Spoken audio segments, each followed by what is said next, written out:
오늘 집행유예의 은혜와 열매 맺기 제목입니다. 그래서 2023년의 마지막 날, 그 마지막 주일입니다. 여러분에게 2023년은 어떠하셨습니까? 2023년 WHO는요, 그리고 전 세계 각 나라는 이제 팬데믹 종식을 선언했습니다. 그러나 불안과 고통에서 벗어난 건 아니었어요. 우크라이나 전쟁으로 인해서 세계 평화가 위협받던 중에 올해는 중동의 화약고 새로운 전쟁, 이스라엘과 하마스의 전쟁이 시작되었습니다. 전쟁을 이제 뭐 한 벌써 한 석 달 됩니까? 2만여 명의 사상자가 생겼다고 합니다. 예. 국제 정세는 미국과 중국의 그 패권 경쟁 구도 속에서 각 나라도 이제 자기 이익을 찾아가기 시작했습니다.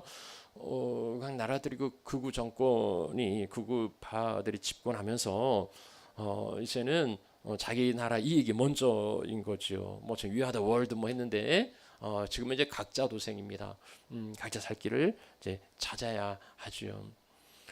공적인 공공선보다 자기 이익이 앞서면 이제는 밀림이 되는 겁니다. 일본은 오염수 방류를 시작했습니다. 주변 나라가 그렇게 우려하고 만류하는데도요, 자기 이익을 위하여서 이제는 그냥 쓰레기를 그것도 원자력 쓰레기를 방류하기 시작했고요. 개발과 이익을 앞세운 그래서 이제 환경 오염의 대책이 없습니다. 자연재해는 갈수록 심각하게 경고음을 울리고 있어요. 지난 6월이죠. 트르키예 동남부와 시리아 그 서북부 지역에 그 지진 규모 7.8, 이게 21세기 최악의 지진으로 그렇게 기록되었습니다. 이 지진으로 인하여서요, 모든 게 다 무너져 내렸습니다. 아프가니스탄 그 못 사는 나라에서도 지진으로 인하여서 또 모로코도 지진으로 인해서 심각한 피해를 입었지요. 뭐 홍수, 산불, 폭염, 폭우, 가뭄 이런 기후 위기가 이제는 인류의 그 생존을 위협합니다. 지난 9월에 그 리비아에서요. 그 1년치 비가 15시간 만에 내린 거예요. 그러니 뭐 도시가 싹 쓸려가 버린 거죠. 시민의 15%가 사라졌다 합니다. 우루과이에서는 그 최악의 가뭄이 덮쳤습니다. 그래서 물이 안 나와요. 그러니 뭐 그 강 하류에 그 바닷물을 그러다가 마실 수밖에 없는.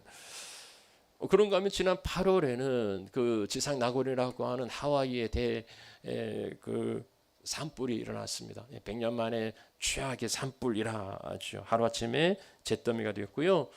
그리스에서도요, 유럽 연합의 그 관측 역사상 최대 규모의 산불이 일어났습니다. 중국이나 동남아시아, 인도에서 봄철부터 40도를 웃도는 폭염이 닥쳤고요. 그런가 하면 요즘 겨울인데 우리 캘거리에 이런 겨울이 없잖아요. 12월에 도로에 눈이 없어요. 도로가 얼지 않아요. 뭐 이런 겨울은 처음이라고들 유동성을 이야기합니다. 우리 조국도 10월에 뭐 영상 20도 하다가 갑자기 또 영하 20도로 떨어지고 이런 게 정상적인 날씨는 아닌 거죠. 이게 모두 그 지구 온난화로 인한 이상 기온입니다. 이게 정상이 아니에요. 2023년 올해 이제 마지막 달인데요. 2023년은 그 기상 관측 174년 이래 지구 온도가 가장 뜨거운 한 해로 기록되었다고 합니다. 지구가 가장 뜨거운 한 해인데요. 그러나 이건요, 내년에도 갱신될 거예요. 내년은 이제 더 뜨거운 한 해가 될 거라고 이야기합니다. 산업화 이전보다 지구온도가 1.44도가 올랐다고 그래요. 그런데 이제 기후 임계점이 1.5도입니다. 이거 넘어가면 이제 정말 위험하다고 설정해 놓은 게 1.5도인데요. 뭐 고작 뭐 0.6도 남은 거지요. 근데 이게 이제 내년에는 뚫릴 거라고, 내년에는 더 그렇게 이제 올라갈 거라고 예측하고 있어요. 유엔 총장이 그런 이야기했죠. 인류가 지옥으로 가는 문을 이제 열었다. 예. 미래가 지옥이 있는 거죠. 예, 지옥으로 가는 문을 이제 열었다. 이제 화성 연료를 둘러싼 이거 대책 세우지 않으면 이제는 공멸한다고 경고합니다. 여러분요, 이렇게 그 다사다난한 세상을 우리가 살아왔습니다. 어딘가는 이런 일들 겪었고 당했고 지금도 그 가운데 있는데요. 그럼에도 평온하게 안전하게 이 한 해를 지나왔다면 우린 정말 천국에서 장국에서 지내온 거 아닙니까? 우리에게는 그런 위험이 없잖아요. 그래서일까요? 우리는 이런 경고가 그닥 와닿지 않아요. 그게 저 멀리 남의 이야기처럼 들리고 지금 시급한 무엇보다 중요한 나의 문제로 그렇게 느껴지지 않습니다. 그런 경고는 어느 시대나 있지 않았습니까? 저 석기 시대에도 있었을 거고 중세도 있었을 거고 그렇다고 해서 무슨 큰 일이 일어난 적도 없지 않습니까? 그래서 이러한 경고를 그냥 일상으로 받아들입니다.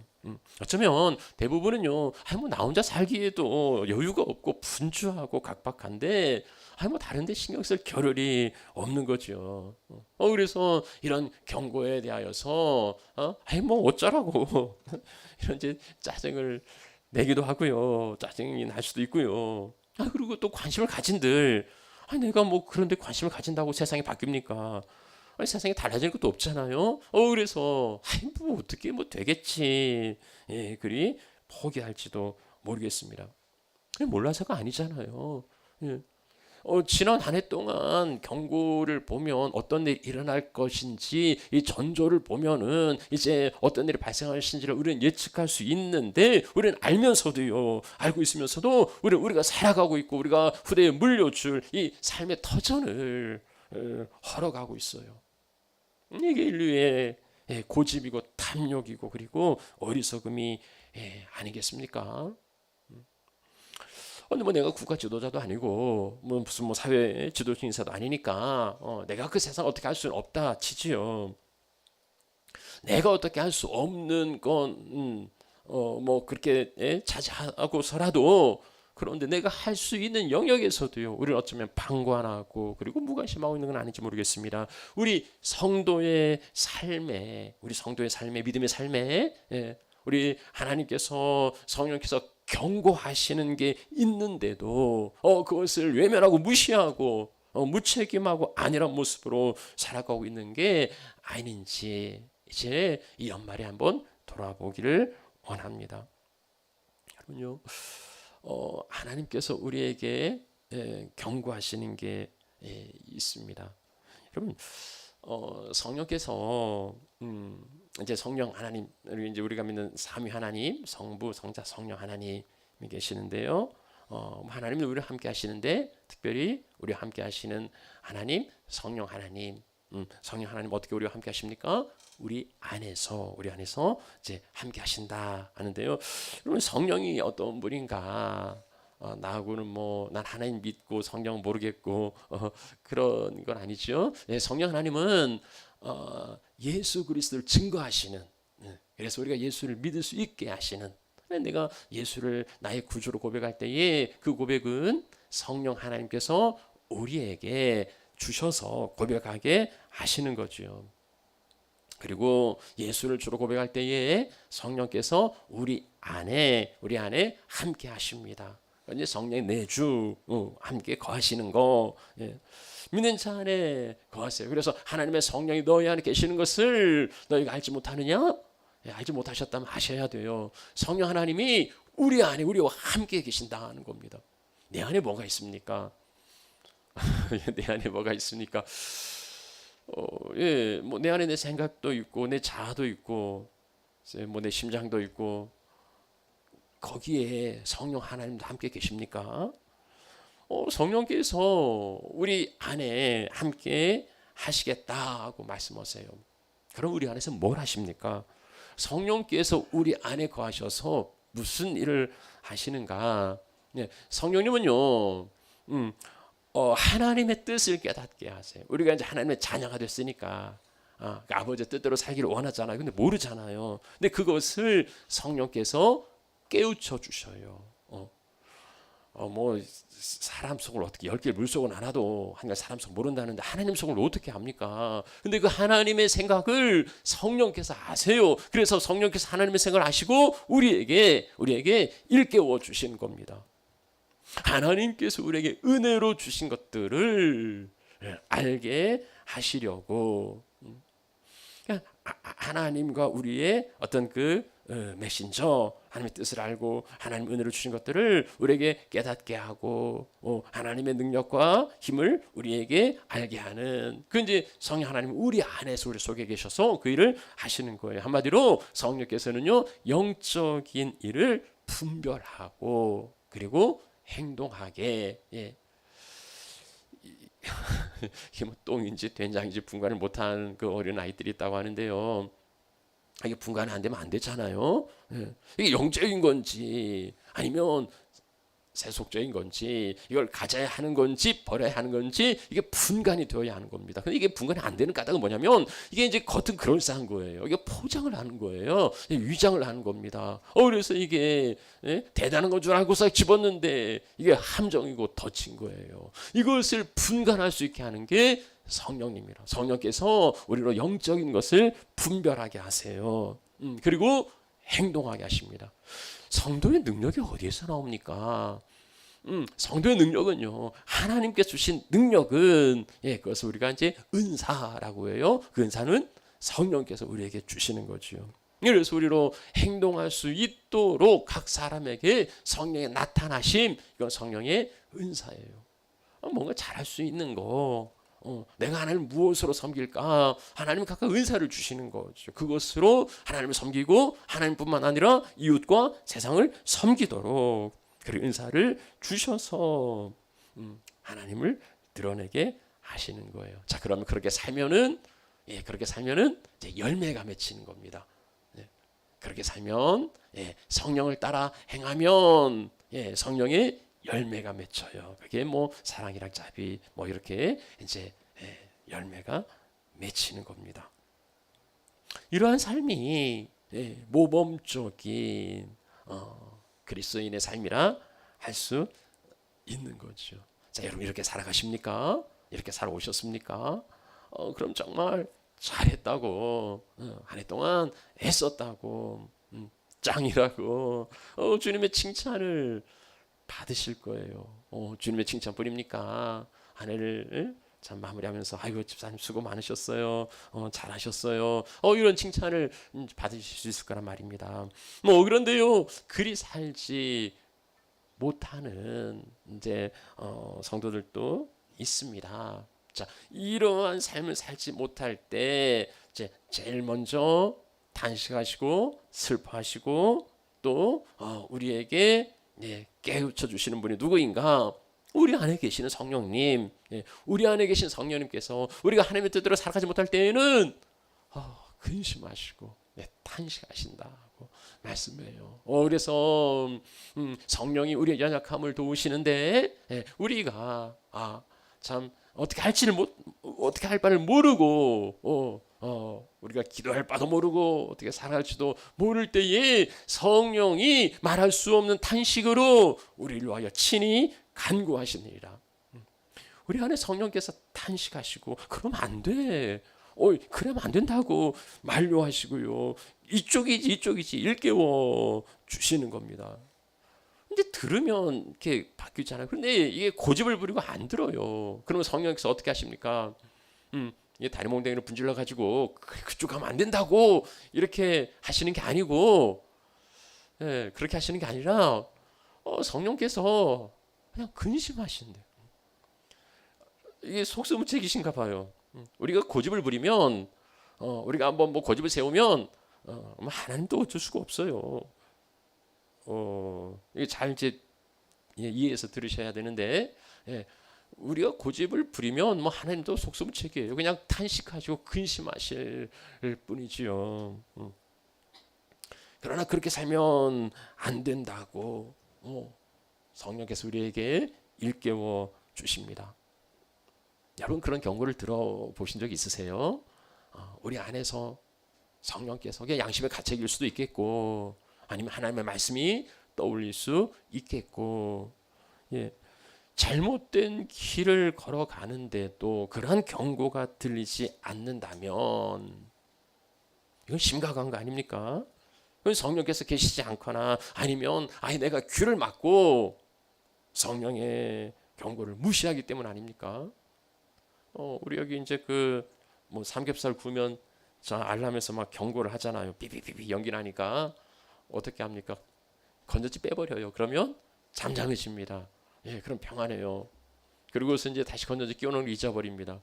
그러면 이제 화재가 났을 때 큰 일을 겪는 거지요. 건전지를 빼버리는 거, 아예 그냥 성령의 음성에 귀를 막고 내 고집으로 귀를 막고 듣지 않는 거 어떻습니까? 어쩌면 여지껏 살아온 길 우리가 뒤돌아볼 겨를도 없이 바쁘고 분주하게 달려오실 수도 있었을 겁니다. 자, 그런데 이제 잠깐 멈추시고요. 이게 이제 멈추는 의미잖아요. 이제 송구, 영신, 송년주일은 한 해 동안 걸어왔던 삶을 잠깐 멈추고 그리고 우리가 어떻게 달려왔는지 어떻게 걸어왔는지를 이제 돌이켜 보는 거. 이 연말에 지나온 길을 돌아볼 수 있는 그런 여유가 있어야 하고요. 그동안에 바쁘고 분주해서 아니면 내 고집으로 우리 안에 계시는 성령의 음성을 듣지 못하셨으면은요 이제 이 마지막 날에 성령이 교회들에게 하신 말씀을 들으라. 우리 안에 성령께서 무슨 말씀하시는지 들을 수 있어야 하겠습니다. 오늘 우리에게 주시는 그 음성은 열매 맺기예요. 열매 맺는 삶입니다. 자, 오늘 우리가 읽은 본문의 말씀 포도원에 심은 무화과나무 좀 특이하죠. 포도원이 있는데 거기에 생뚱맞게 무화과나무 한 그루를 심었습니다. 이게 뭐 무슨 까닭이었을까요? 왜 주인은 그 포도원에다가 무화과나무를 심었을까요? 뭐 무화과 열매가 먹고 싶었나 보죠. 포도 열매뿐만 아니라 포도뿐 아니라 무화과도. 또 포도는 뭐 많으니까 흔하게 먹을 수 있지만 이 무화과 나무는 하나밖에 없어요. 그러니까 이건요 천덕꾸러기가 아니라 정말 주인의 특별한 관심의 대상이었습니다. 나는 이 무화과 나무 많이 할 수 있는 포도나무는 많으니까 뭐 내가 안 해도 제가 하고 이 나무가 안 되면 저 나무가 하고 할 수 있어요. 그런데 무화과 나무는 하나밖에 없어요. 그러니 이거 아니면 안 되는 겁니다. 과수원의 모든 나무들이 포도 열매로 주인을 기쁘게 할 때에 이 무화과 나무는요 무화과로 주인을 기쁘게 하는 특별한 사명을 받은 겁니다. 자, 그럼 이 무화과 나무가 받은 사명은 뭡니까? 무화과 한자 그대로 꽃이 없는 열매 그 뒤에 열린다고 그래요. 근데 아무튼 이건요 관상용도 아니에요. 무슨 뭐 아름다운 꽃을 피워가지고 막 사람들을 즐겁게 하는 이런 것도 아닙니다. 이걸 약재로 쓰는 것도 아니에요. 이걸 목재로 쓰는 것도 아닙니다. 이건 쓸모가 있으면 오로지 하나입니다. 무화과 열매 이거 말고는 아무짝에 쓸모가 없는. 그래서 이 무화과 나무는 열매 맺는데 그 목적이 있어요. 주인도 이 나무를 심었을 때에 이걸 뭐 관상용으로 심은 것도 아니고 이걸 가지고 무슨 목재를 쓰려고 심은 것도 아니에요. 주인은 오로지 열매를 기대하고 이 무화과 나무를 심은 겁니다. 나무를 심었으면 열매를 기대하겠죠. 자, 그래서 이제 드디어 해가 지나고 이제 열매가 열겠지 하고 기대했는데 없었어요. 열매를 얻지 못했어요. 뭐 첫 해라 그럴 수 있지. 이제 심었으니까 뭐 첫 해라 뭐 그럴 수 있지 하고서는 패스. 이제 참고 기다렸습니다. 뭐 내년에 먹으면 되지 하고 이제 서운함을 이제 달랬어요. 그래서 이제 뭡니까 이제 둘째가 되었죠. 오, 그래서 이제 열매가 있나 하고 봤더니 역시 열매가 없었습니다. 이게 이제 쌓이는 거예요. 작년에도 없더니 올해도 없네. 그럼 어떻게 합니까? 우리가 이제 33판 그러잖아요. 그래. 그럼 뭐 한 번 더 기회를 주지. 하고 이제 기다렸습니다. 이게 3년째는 중요해요. 30세판도 있지만 삼진아웃도 있어요. 그러니까 세 번째 기회를 줬는데 이게 없으면 아웃이 아웃. 그 삼진아웃 그 3년째가 되었는데 주인은요 역시나 열매를 얻지 못했습니다. 3년의 시간이 금방 지나갔어요. 열매가 없어요. 어떨까요? 이게 또 기다리면 열매가 있을까요? 3년 기다렸는데 열매가 없어요. 이건 종자가 이상한 건가? 이건 나무가 이상한 건가? 이제 3년 기다렸는데 열매가 없으면 4년, 5년 뭐 아마 기대하기가 어렵겠죠. 어떨까요? 3년이 지났는데 열매가 없는 이 나무 이거 정상이 아니지 않습니까? 3년이 지났는데 열매가 없는 신앙 이것도 정상이라고 말할 수 있을까요? 30년이 지났는데도 오히려 쭈그러드는 신앙이라면 이게 정말 이 메커니즘 뭔가 이상한 거 아니겠습니까? 그럼 언제까지나 우쭈쭈하고 뭐 잘해 뭐 이럴 수 있을까요? 이제 주인은 이제 분노가 일어났습니다.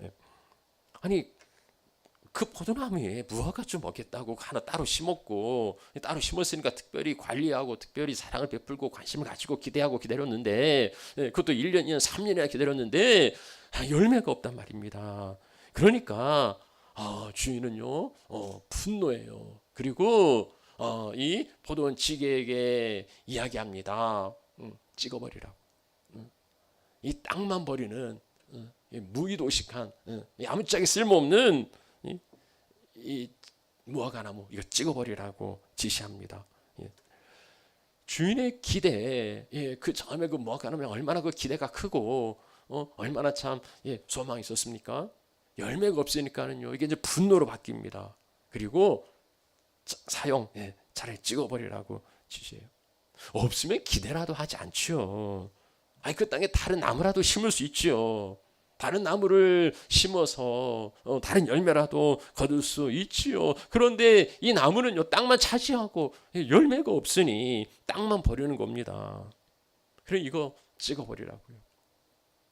예수님이 이제 당시 말씀하셨을 때 이 무화과 나무는 그 팔레스틴의 그 여러 나무 중에 가장 그 사랑받는 가장 그 대중적인 이제 나무죠. 그래서 이스라엘을 이제 상징하기도 했습니다.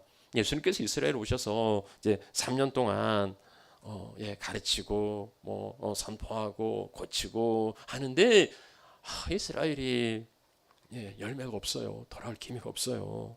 그러니 이 예루살렘 심판하시겠다는 그 멸망의 예고지요. 그래서 그 전에 요 이제 그 5절 말씀 회개하라고 회개하지 않으면 망한다고 이 말씀을 주신 겁니다.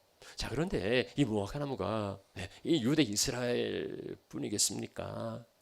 저는 오늘날 영적인 이스라엘 우리의 자화상이 거기에 들어 있지는 않습니까? 오늘 우리의 삶에서 어떤 열매를 찾아볼 수 있을까요? 여러분이 이제 뭐 3년 안 됐을 수도 있고 뭐 3년이 넘었을 수도 있고 싶은데요. 뭐 3년 안 됐으면은 이제 면제지만 뭐 3년이 지났으면 그래도 서당계 3년 하면 풍어를 울린다는데 이제 그게 뭐 못생겼든지 그게 뭐 작고 보잘것 없든지 어떤 그 열매가 그래도 열매가 좀 열매라고 좀 보여질 수 있는 게 있어야 하지 않겠습니까? 그렇게 사랑과 보살핌을 받았는데 아무런 열매가 없이 그저 잎사귀만 무성하고 키만 크면 이게 어디다 쓰냐고요. 이걸 관상용도 아니고 이건 약재도 아니고 이건 쓸모 있는 거 없어요. 주님께서 우리에게 기대하시는 바가 뭡니까? 여러분 마태마가 누가 요한 그 사복음서가 성도의 삶에 대하여 한마디로 이야기하는 건 열매예요. 그게 뭐 어떤 뭐 크기도 아니고 어떤 뭐 횟수도 아니고 열매로 나무를 안다. 감나무에는 감이 열리고 사과나무에 사과가 열려요. 그래서 주님이 기대하시는 건 그 나무를 심은 것은 무화과를 심은 것은 무화과 열매를 얻기 위함이고 포도나무를 심은 것은 포도 열매를 얻기 위함이에요. 그거 구경하기 위해 심은 거 아니에요. 뭐 자기를 자랑하려고 뭐 크게 자라고 잎사귀를 아주 무성하게 하고 그래서 보라고 내가 이렇게 대단한 나무라고. 근데 주님은 그걸 안 보신단 말이죠. 아무리 화려하고 오래되고 크고 뭐 대단하게 보여도 열매가 없으면 땔감이에요. 그것은 아무짝에 쓸모가 없어요. 그래서 열매 맺지 아니하는 나무는 지켜 불에 던질 거라고 경고하십니다. 열매로 그들을 알리라. 이게 복음사가 강조하는 경고하는 말씀입니다. 어떤 나무가 열매, 특히 열매를 맺는데 쓸모없는 열매를 맺으면 안 되잖아요. 어떤 나무가 어떤 아름다운 열매를 맺는가? 간단해요.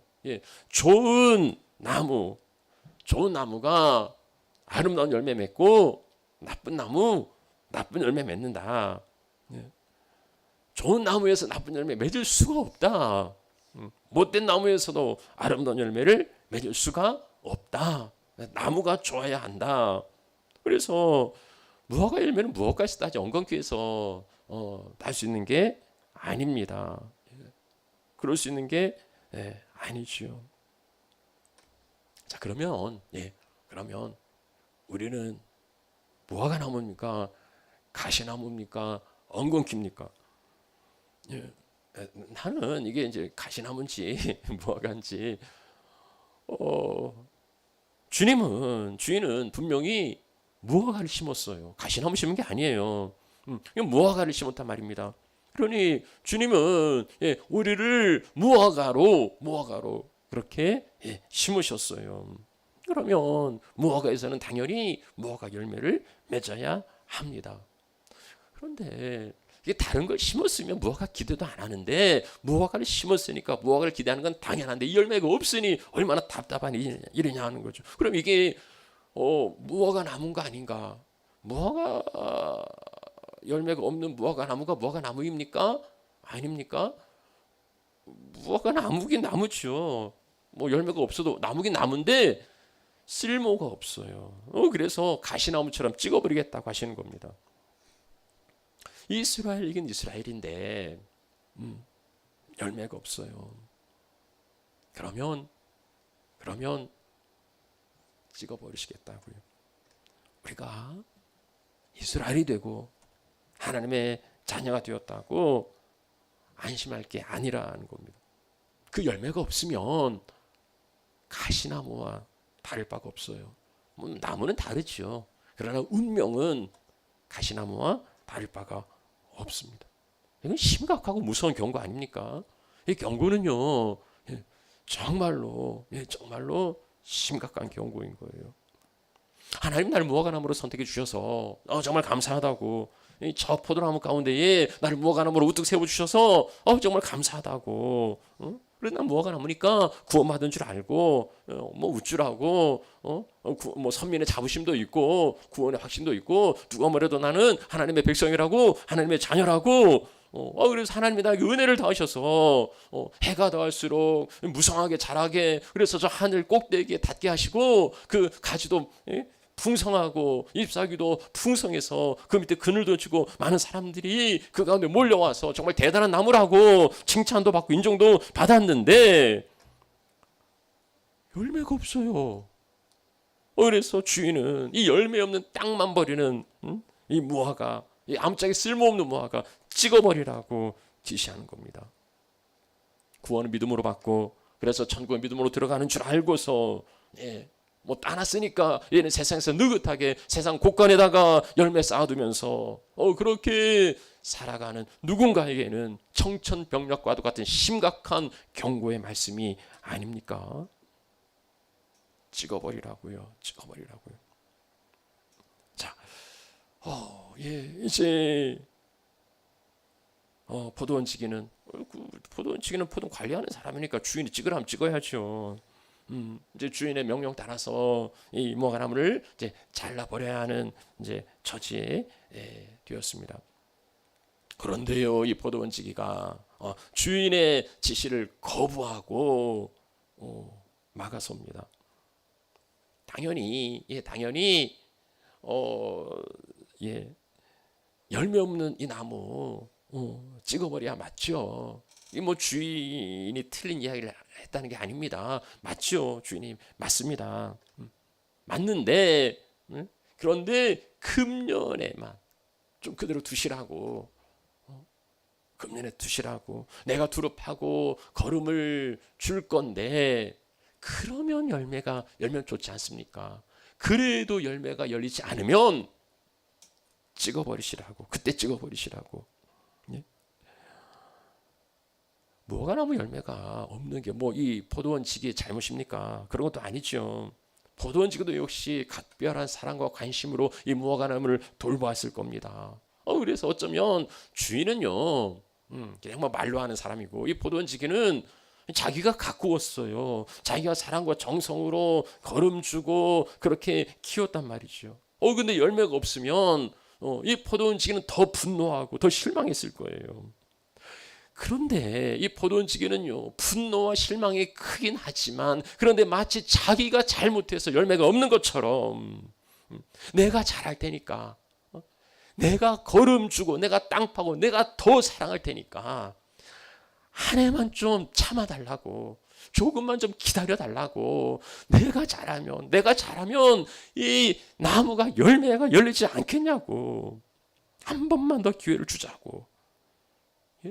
시간을 벌어줄 뿐만 아니라 더 풍성한 사랑과 은혜를 쏟아부어주겠다고. 3년간이나 땅만 버리는 아무짝에 쓸모없는 이 무의도식한 이 나무를 향하여서 이 포도원지기는요, 품어요. 그리고 더 잘하고 더 거름을 주고 더 땅을 기름지게 하겠다고. 어떻게 해서든지 열매 맺게 하려는 이 포도원지기의 사랑이 주인의 심판을 유보하고 있습니다. 그 집행유예, 그 은혜의 시간 가운데 우리가 있지 않습니까? 우린 지나온 삶을 돌아보면 어떻습니까? 뭐 잘한 것도 있고, 좀 으쓱한 것도 있지요. 그런가 하면 우리의 살아온 삶의 여정에는 뻘짓하고 말썽 피우고 고집 부리고 딴 길 가고, 그럼 저울에 달아보면 어느 쪽으로 기울까요? 그래서 우리의 모든 잘못한 것을 상쇄하고도 남은 우리의 참 열매와 칭찬이 있습니까? 참 그러면 잘하신 거예요. 그러나 지나온 삶을 돌아보면 그것이 없음에도 불구하고 도끼가 우리를 찍어버리지 않고 우리가 이렇게 존재하고 있고 우리가 내일을 기대하고 있는 까닭은 뭡니까? 포도원지기가 가로막아서 온 거예요. 금년에 한 해만 좀 두시라고. 내가 더 땅을 파고 거름을 주고 내가 더 사랑과 내가 더 관심으로 돌볼 테니까 올해만 좀 참으시라고. 하나님의 진노를 가로막고 있는 십자가 예수 그리스도, 그 은혜가 우리를 살게 하고 있는 게 아닙니까? 집행유예의 시간 가운데 살아가고 있는 것을 아십니까? 그럼 우리의 삶이 어떠해야 할까요?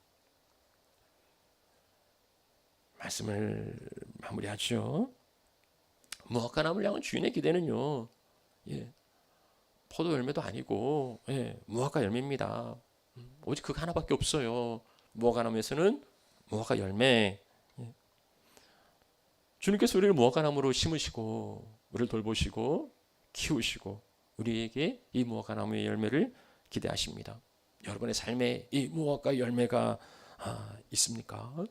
어쩌면은요, 남들이 맺은 포도 열매가 부러워서 무화과를 버리고 포도 열매를 맺어볼까 하고 그렇게 힘쓰며 살아보진 않으셨습니까?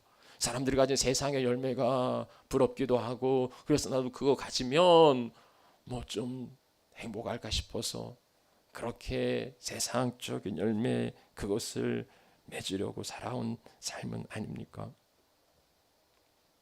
열매 맺기보다는요.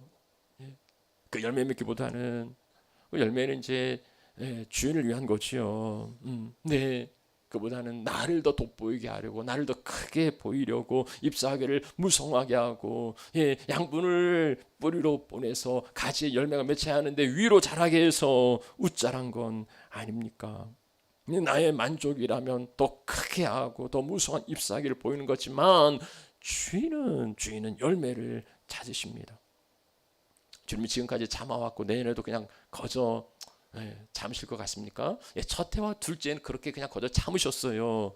그래 뭐 내년에 있지, 뭐 다음을 기다리지. 근데요 세 번째는 아니에요. 도끼가 나무 뿌리에 놓여 있다고 경고합니다. 어쩌면은요 금년은 포도원지게 그 마지막 부탁 한 번만 봐달라고, 한 번만 더 기회를 달라는 그 은혜의 해일지도 모릅니다. 그래서 우리는요 새로운 해를 맞이하면 그렇게 무의미하게 보내서는 안 되는 거예요. 당장에 찍어버리지 않고 기회를 주시지만은요 그 기회는 당연한 게 아니라 은혜인 겁니다. 언제까지 주실지 알 수도 없는 은혜예요. 기회를 주지 않아도 할 말이 없는 하나님의 은혜예요. 그래서 그 은혜로 우리에게 주어진 삶이라면 정말로 열매 맺는 삶을 살아가야 할 겁니다. 변화된 삶으로 드러나는 회개의 열매, 우리의 성품에 드러나는 성령의 열매, 착함과 의로움과 진실함이라는 빛의 열매, 그 열매들이 우리의 삶에 가득히 맺혀지는 그 열매를 맺기 시작하는 하나님의 자녀들이 되시기를 축원합니다. 축복합니다. 우리 함께 찬양하죠.